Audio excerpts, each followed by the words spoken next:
Every year, I host Financial Success Summit. And in 2022, our keynote speaker was a best-selling author, featured on Forbes and a wide range of publications. It was Patrice Washington. Around this time of year, we release a lot of our Financial Success Summit videos at no cost for those that didn't have a chance to join us live at the event. And this is the first installment of those videos, particularly of the keynote by Patrice Washington. Patrice spoke about her experience with money, hit rock bottom, and climbed all the way back up again. And she speaks about the 6 pillars of wealth. And let's jump into the keynote with Patrice Washington, where she gives us a brief introduction and takes us through pillar 1. Hey there, this is Patrice Washington, and I am so excited to be here with you for the Financial Success Summit 2022. Oh my goodness, how I wish I could be in South Africa. I've been to South Africa before. I actually have been to Durban, and I wish I could have made it all over that beautiful country. But so grateful to say that I have been able to at least touch the soil. Really excited today about my part in this entire Financial Success Summit. Listen, I know that you are getting so much skill set in the area of finances and business, and I know that you're going to be incredibly blessed. But I also know that so much of your personal finance success is not just about the skill set piece. It's definitely about the mindset, because we can have all of the information in the world. We can have all of the knowledge in the world.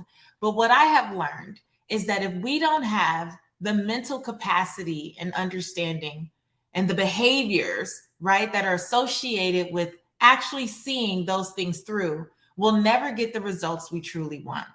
So I am so excited again to be here, to have been invited to be a part of this amazing experience. Again, my name is Patrice Washington, and I have been known in the States for over a decade as the Money Maven. I am a woman who has become just incredibly passionate about helping the masses redefine the term wealth for themselves. And I am here today to share with you what I now call the 6 pillars of wealth. This is what I refer to as the truth about wealth. But before I even get into that, I really think it's important that I give you a little backstory, right? I always love to give a little backstory because I believe that as someone with a platform, right? Someone who has been on nationally syndicated television for 4 years as the Money Maven of the Steve Harvey Morning Show, both on radio and television, for someone who's been featured in all types of magazines, everything from Cosmopolitan to Glamour to Essence Magazine to the New York Post, on television shows like Dr. Oz and Fox News and any and everything in between. And I've written 5 books on personal finance, and I've coached thousands of people literally from all over the world in the area of using their gifts to chase purpose, not money. It's really easy for people sometimes, I believe, to look at those mountaintop highlights and not understand that none of us are exempt from the valleys. And as a matter of fact, I am so grateful for the valleys that I have personally experienced, because I know that that's where the gems are. I know that that's where we're truly built. I know that for many of us, those valleys may represent pain. And you may be in a valley yourself right now, whether it be in your finances or your relationship or your career, your health, any number of areas in life. But I'm also here as a reminder to you that there is purpose in that pain. There is purpose in the valleys. Those things are given are not happening to us. They are given for us to become who we need to become, right? To be a part of the bigger story. And so for me, I got started in the real estate market actually at 19 years old. I became a licensed real estate agent in the state of California at 19 years old. And at 21 years old, I went on to become a real estate and mortgage broker. And I thought I had hit the jackpot. I was a senior in college. I was studying business, entrepreneurial studies, and what was supposed to be just a senior project, just a business on paper, I literally turned into a real business. And by 25 years old, that became a seven-figure business. At 25 years old, I had 16 loan officers and real estate agents working under my brokerage, working with me. I had a full-time team, an escrow division, we had an investment division, and you couldn't tell me that I was not doing the thing. This little chocolate girl from South Central Los Angeles, Belizean American, I'm actually Central American, and you couldn't tell me that I was not doing the thing.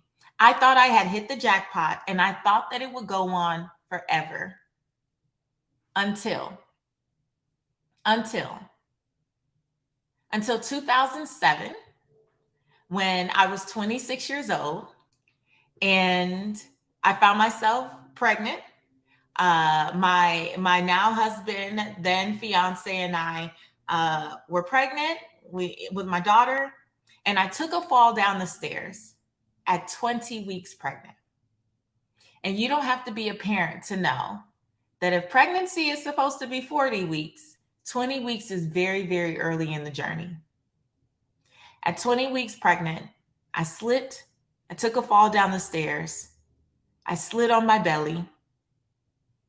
I was rushed to the emergency room. And when I got there, they said, "Ma'am, I'm so sorry. This baby is coming any minute now, and there's nothing we can do." And I was devastated. And I remember doing the only thing that I knew to do. I started to pray. And I started to call other people that I knew were prayer warriors, and I asked them to pray. And so I'm in the hospital, in this emergency room area, and they are literally just waiting, right? They want her to stay in as long as possible, but they're just waiting. And what was supposed to be any minute now turned into me being fully admitted to the hospital, being assigned to a room, and being on hospital bed rest for 10 weeks. For 2.5 months, I laid in the hospital, waiting for this girl to come and just grateful that she was holding off every day. But as I was laying in the hospital bed, I wore this belt around my waist to monitor the baby. And I will never forget, about 5 weeks into my hospital stay, my doctor, Dr. Lee, came in and she said, "Patrice, listen, you're stressing about something. And I don't know what you're stressing about, but if you're not careful, you are going to leave here 2 years in a row with no baby." Because the year before, I gave birth to a son prematurely. He passed away in the same hospital, same floor, at the same doctor. And he died after 5 hours in my arms.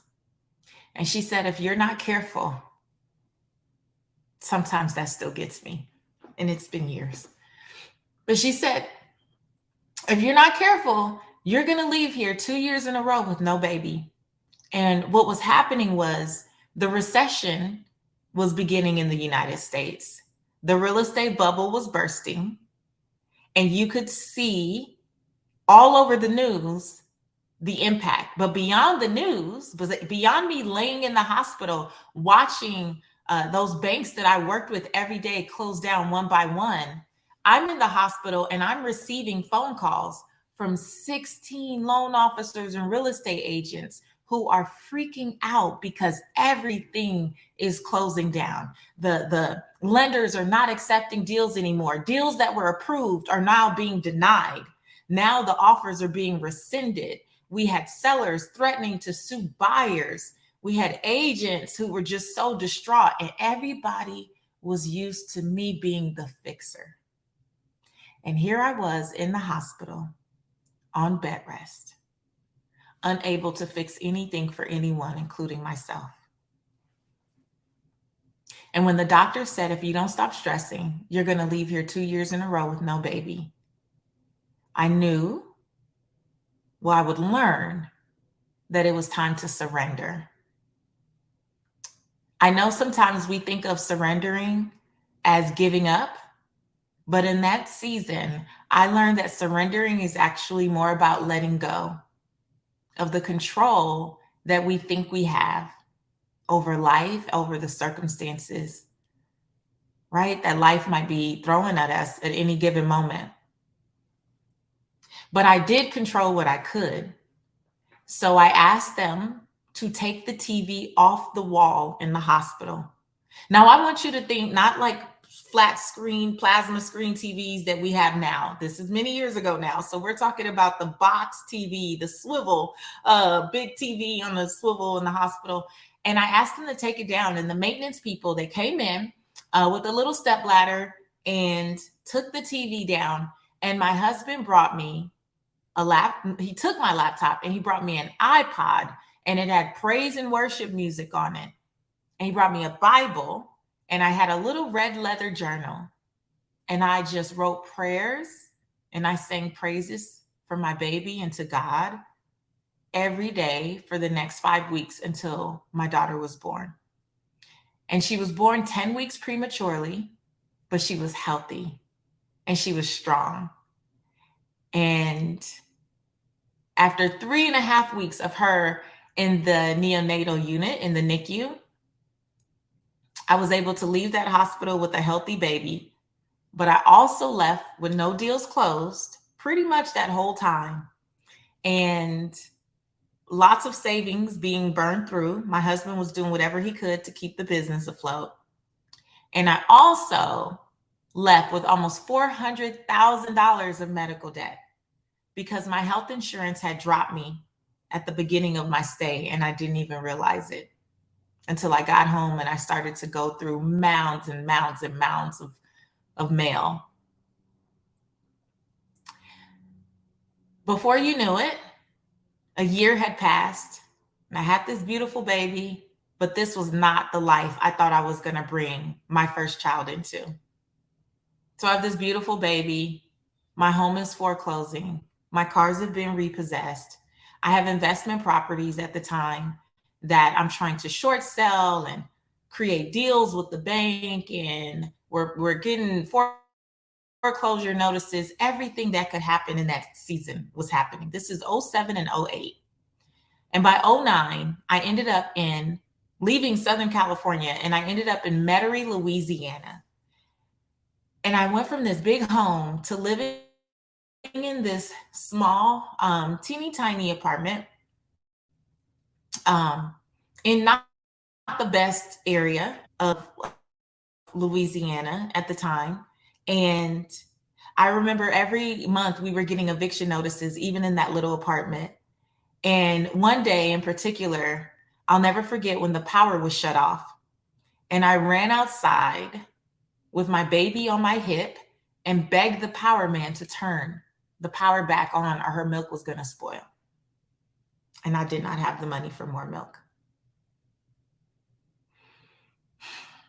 And it was very humbling to go from graduating with honors from one of the best universities in the country, one of the best universities in the state of California, launching a business very young and people always regarding you as the smart one, and making all that money only to be brought to a space where you were begging people to turn power on, and you were shaking out your purses looking for change. You're trying to find change in couch cushions.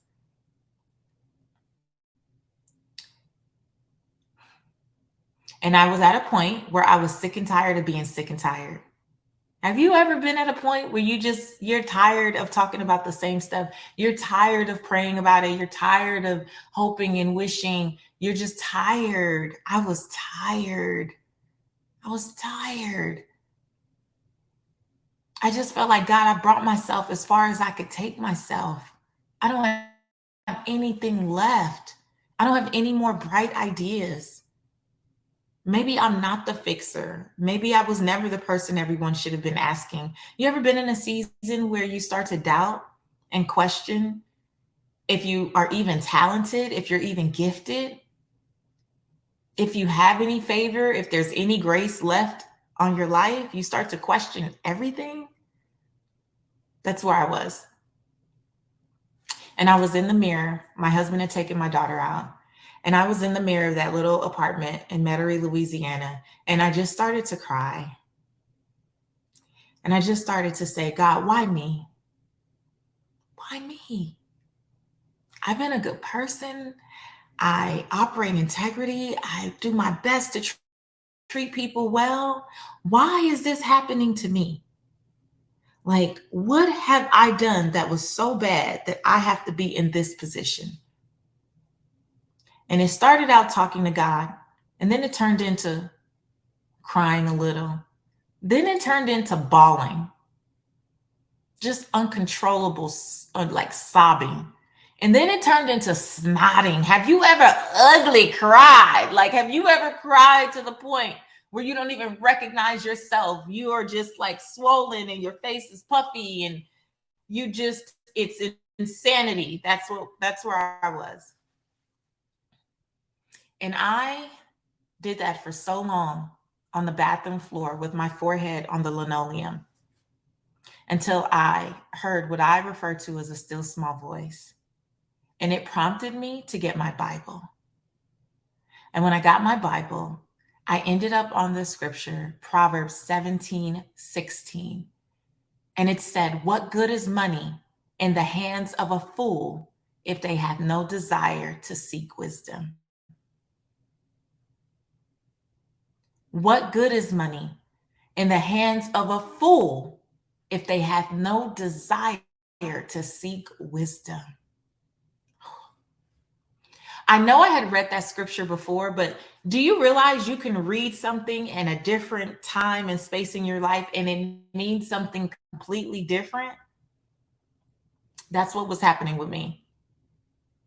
Because I love Proverbs. I have read it before, but it never hit like that. To this day, you'll notice my name on social media is Seek Wisdom, PCW. And I remember being on that floor with that Bible, reading that over and over again and saying, God, what are you trying to tell me? One of the first things that came up for me, there's a difference between knowledge and wisdom. Many of us have been groomed to seek knowledge and only knowledge. That's why you're here. That's probably why you signed up for the Financial Success Summit. You are here to gather more information. We live in a time where getting information is the easiest it's ever been. And yet, so many people spiral in cycles of confusion over and over and over again. Why? Because knowledge is not enough. The scripture said, if they have no desire to seek wisdom, what many of us lack is wisdom. And wisdom is knowing how to apply the knowledge you have already gained. So my first nugget for you today, off the bat, is that you don't just sit through all of these Financial Success Summit sessions, taking notes, and then going off and doing nothing with it. This event, this experience has the power to be a defining moment in your life. This experience has the power to literally change the trajectory of your life. But are you going to apply the information and gain the wisdom? Because I believe clarity comes in the doing. Many of us just want to gather information and do nothing with it and then say that it didn't work. It's only going to work if you work it. And the way that you continue to gain wisdom is through the application of those things you already know. Because as you apply them, you will learn, you will be exposed, you will have new insight, and then you can apply it again and do even better and apply it again. This is in the finance space, in the business space, in your relationships, in any space in your life, right? That scripture on that bathroom floor on that day, which was March 9th, 2009, changed everything for me. I said, God, if you restore me, and I said, if, because my faith in that moment was not that strong. I said, if you restore me, I will go everywhere I can and tell everybody that I can that this journey is not just about chasing money. It's about seeking wisdom. Because if we seek wisdom, right, if we're actually applying the information that we are gathering, the money will be added. It is a natural byproduct. It is law. But we have to take the steps to apply those things we already know. And so now I sit here before you all the way across the world to share with you what I have been doing personally in my life since 2009, but what I have been sharing with people publicly since 2017 when I launched the Redefining Wealth podcast. And now for nearly 5 years, literally millions and millions of downloads later, we have purpose chasers from all over the world who are applying these principles. And they are seeing that when you live in the what I'm going to explain to you in just a second now, and you marry it with the skill set that you are getting from all of the varied sessions here at the Financial Success Summit, you can't help but attract the success and create the financial abundance that you truly desire. But I am here to shift some things up for you, because what I also learned when I was on that bathroom floor was the difference between wealth, right? Or I would say I learned what the truth about wealth was. Because when I was looking at the difference between knowledge and wisdom, it started me on this path of like wanting to go deeper into these terms that we use so often, but do we really know what they mean? Well, here's what I found. I found that wealth is so much more than just money and material possessions. When we stop at the original, right, or when we stop at the first definition of wealth, no, we mostly don't go deeper and look at the original. When we look through a definition, right, when we look through a dictionary, we just go, oh, okay, what does it say on top? And we keep going. I want to challenge you to start to go deeper with anything that you're looking at. Because when I started to go deeper, it changed my perception about life and finances and wealth and what was available to me. What I saw when I went deeper is that, yes, money and material possessions at the top. But when you get down to the 12th century definition of wealth, it said the condition of well-being and happiness. The condition of well-being and happiness. And what I have learned over these last several years is that, yes, I desire the monetary financial success just like you do, but I do not define wealth by just what's in my bank account. I have learned that when I broaden my definition to make sure that I was well in the other parts of my life that impact my finances, even when I'm not thinking about it, that has been the work that has allowed me to call in and attract the incredible platform that I have today. And that's a part of what I want to share with you. So let's dig into what I call the 6 pillars of wealth, because I believe that as you get well in each one of these areas, you are going to have the capacity and the space and the ears to hear and the eyes to see and the heart to embrace all of the other things that you are learning here during this experience. So let's start with the first pillar. I want you to write down fit. Fit is about becoming your best self. Fit is about becoming your best self. I want you to think about, are you truly at your best mentally and physically? Are you truly at your best mentally and physically? I believe that this is the first step in truly creating wealth, because we hear that health is wealth, but so many of us have been taught to hustle and grind and team no sleep and work ourselves into the ground in order to get the financial riches. But are you working to pay for prescriptions that you cannot pronounce? And I won't even say when you're older, because we're seeing it as people are younger and younger and younger and dying from diseases that were preventable. We will hustle and grind and team no sleep and not make a doctor's appointment. We will sit and work on our business or our finances, our careers all day long and not stop to eat food that is nourishing our body.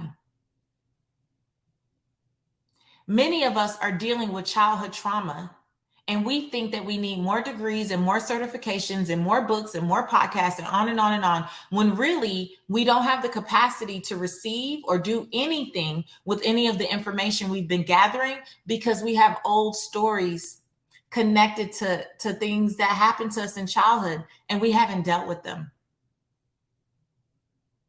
And so it's blocking our confidence, even though we are more than equipped for the job, for the task at hand.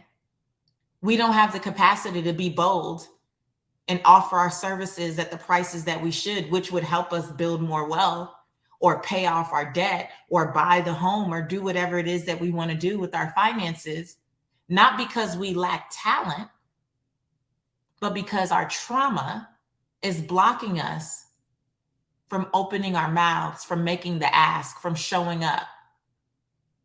I believe that your business or your finances are only going to grow to the extent that you are willing to heal. And I know that as a Black person, many of us, and I don't think this changes from continent to continent, I'm just going to say that. I think that many of us have probably been groomed in homes where we are taught to not tell people our business, and we are told to not bring shame to the family, and we are told to honor our mother and our father, which means we can't say that we feel like we experienced trauma, even though they were doing the best they could. It wasn't good enough.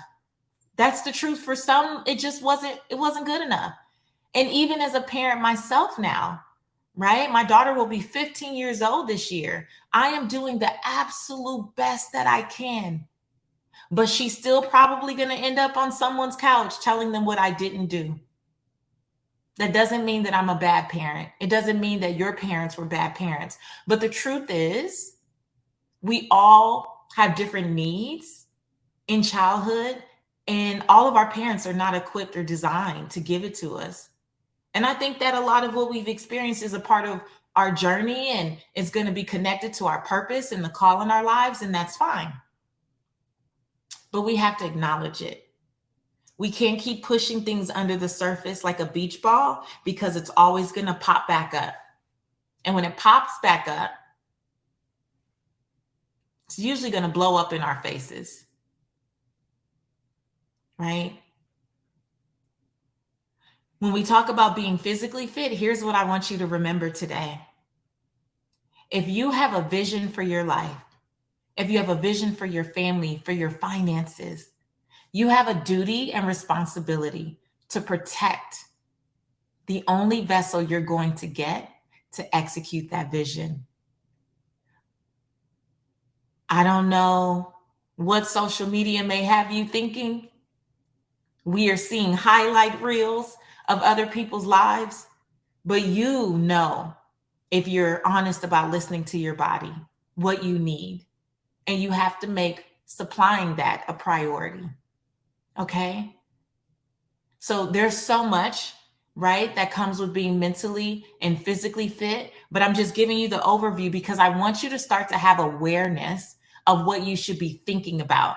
And I hope that you are sharing in the chat and you are dropping your comments, and tag me, Seek Wisdom PCW. I want to hear your takeaways on Instagram or on Facebook.